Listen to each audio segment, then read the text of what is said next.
বন্ধ করে দেয়া হচ্ছে, অর্থাৎ বোঝাই যাচ্ছে যে একে একে বিএনপির যত নেতাকর্মীরা ছিলেন সবাই বেরিয়ে এসছেন।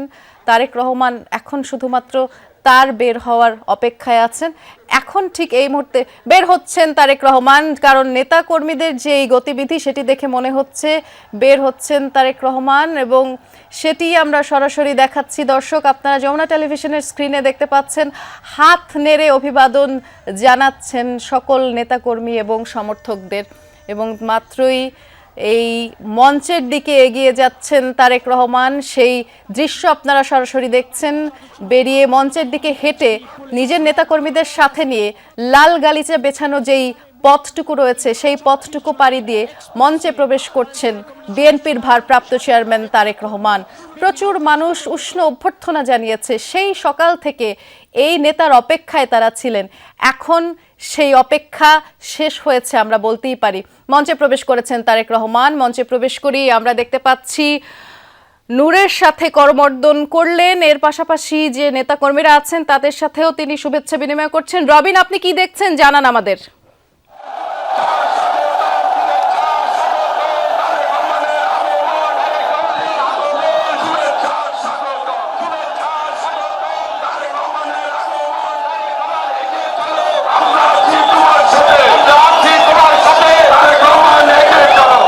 আমরা একটু স্লোগান শুনি। বৃষ্টি হাত নেড়ে তার সেই হাত নেড়ে এই স্লোগানে তিনি সাধারণেরকে শুভেচ্ছা জানাচ্ছেন। দীর্ঘ সময় পর কোনো খোলা মঞ্চে খোলা সমাবেশে বিএনপির ভারপ্রাপ্ত চেয়ারম্যান তারেক রহমান নিঃসন্দেহে বিরল নজিরবিহীন এক জনসমাগমের উপস্থিতিতে ঐতিহাসিক এক মুহূর্তের সাক্ষী হলো বাংলাদেশের রাজনীতি। বিএনপির ভারপ্রাপ্ত চেয়ারম্যান তারেক রহমানের ঐতিহাসিক স্বদেশ প্রত্যাবর্তন।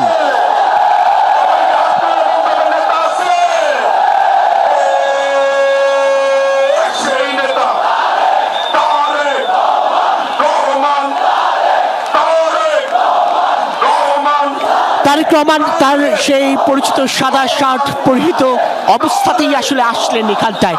হাত নেড়ে স্মিত হাসির মধ্য দিয়ে তিনি সাধারণকে গ্রহণ করে নিলেন, নিজেকে সমর্পণ করলেন সাধারণের মাঝে।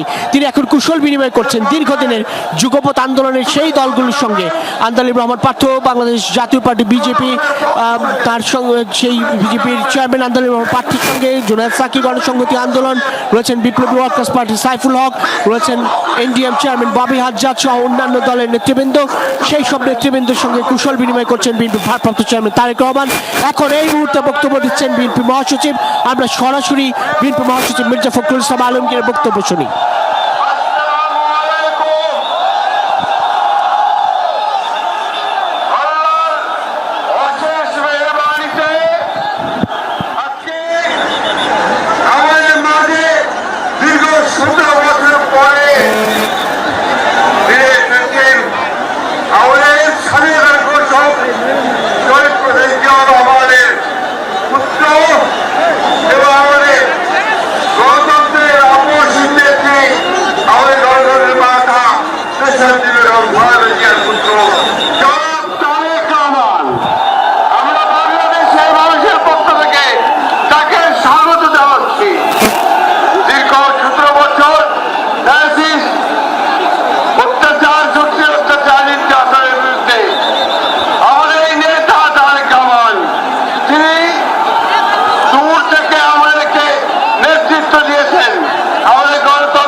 সক্ষম হয়েছে।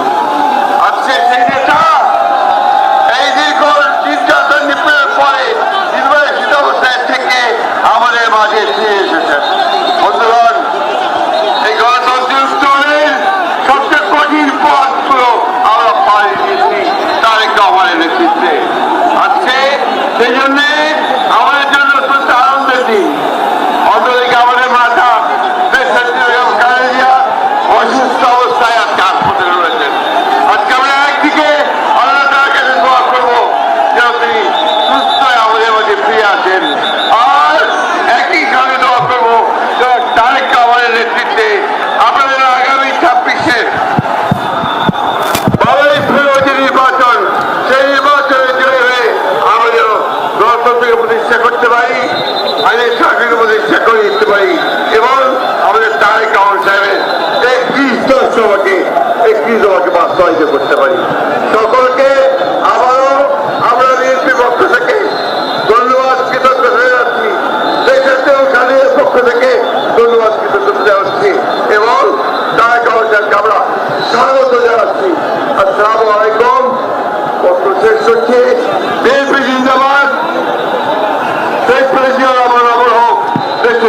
খালেদা জিন্দাবাদ, তারেক রহমান জিন্দাবাদ। আজকের এই ঐতিহাসিক দিন, এই ঐতিহাসিক দিনে এখন আপনাদের সামনে বক্তব্য রাখছেন বিএনপির ভারপ্রাপ্ত চেয়ারম্যান জনাব তারেক রহমান, স্বদেশ সংগ্রামী আহ্বায়ক, জাতীয় স্থায়ী কমিটির সম্মানিত সদস্য জনাব সালাউদ্দিন আহমেদ এখন আপনাদের সামনে বক্তব্য রাখছেন। আমি বক্তব্য রাখার জন্য উঠে নাই। বিসমিল্লাহির রহমানির রহিম। আলহামদুলিল্লাহ, আমাদের প্রিয় নেতা, আপনাদের নেতা, বাংলাদেশের গণমানুষের নেতা, গণতান্ত্রিক আন্দোলনের শীর্ষ নেতা, আমাদের আগামীর বাংলাদেশের দিক নির্দেশক, এদেশের গণতন্ত্রের রক্ষা কবচ, স্বাধীনতা সার্বভৌমত্বের রক্ষা কবচ, আমাদের প্রিয় নেতা, প্রাণ প্রিয় নেতা জনাব তারেক রহমান আপনাদের সামনে আপনাদেরকে ধন্যবাদ জানাবেন, জাতির প্রতি কৃতজ্ঞতা জানাবেন। গণতান্ত্রিক সংগ্রামের মধ্য দিয়ে ফ্যাসিবাদের পতন হয়েছে, গণতন্ত্র অবমুক্ত হয়েছে, সেজন্য আপনাদের প্রতি কৃতজ্ঞতা জানাবেন যিনি আমাদের মাঝে ফিরে আসতে পেরেছেন। আমি আহ্বান জানাচ্ছি বাংলাদেশের গণমানুষের নেতা, আমাদের প্রাণ প্রিয় নেতা, বাংলাদেশের আগামী দিনের দিক নির্দেশক জনাব তারেক রহমান, জনাব তারেক রহমান।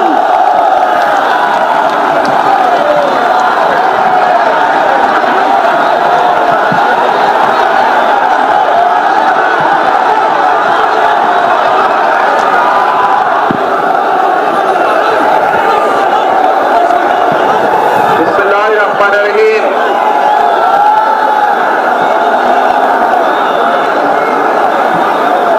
প্রিয় বাংলাদেশ, উপস্থিত প্রিয় মুরব্বীবর্গ, মঞ্চে উপস্থিত জাতীয় নেতৃবৃন্দ, আমার সামনে উপস্থিত প্রিয় ভাই ও বোনেরা এবং মিডিয়ার মাধ্যমে সমগ্র বাংলাদেশ থেকে যারা দেখছেন এই অনুষ্ঠান, প্রিয় ভাই বোনেরা, প্রিয় মা বোনেরা, আসসালামু আলাইকুম। প্রিয় ভাই বোনেরা, আজ প্রথমেই আমি রব্বুল আলামিনের দরবারে হাজারো লক্ষ কোটি শুকরিয়া জানাতে চাই। রব্বুল আলামিনের অশেষ রহমতে আজ আমি আমার প্রিয় মাতৃভূমিতে ফিরে আসতে পেরেছি আপনাদের দোয়ায়। আপনাদের মাঝে প্রিয় ভাই বোনেরা, আমাদের এই প্রিয় মাতৃভূমি 1971 সালে লাখো শহীদের রক্তের বিনিময়ে অর্জিত হয়েছিল। ঠিক একইভাবে 75-এ আবার 7ই নভেম্বর আধিপত্যবাদীদের হাত থেকে রক্ষার জন্য সেদিন সিপাহী জনতার বিপ্লবের মাধ্যমে আধিপত্যবাদের হাত থেকে দেশকে রক্ষা করা হয়েছিল। একইভাবে পরবর্তীতে 90-এর স্বৈরাচারের বিরুদ্ধে এদেশের জনগণ, এদেশের খেটে খাওয়া মানুষ তাদের গণতান্ত্রিক অধিকারকে ছিনিয়ে এনেছিল। কিন্তু তারপরেও ষড়যন্ত্রকারীদের ষড়যন্ত্র থেমে থাকেনি। আমরা তারপর দেখেছি 2024 সালে, 71 সালে এই দেশের মানুষ যেমন স্বাধীনতা অর্জন করেছিল, 2024 সালে এদেশের ছাত্র জনতা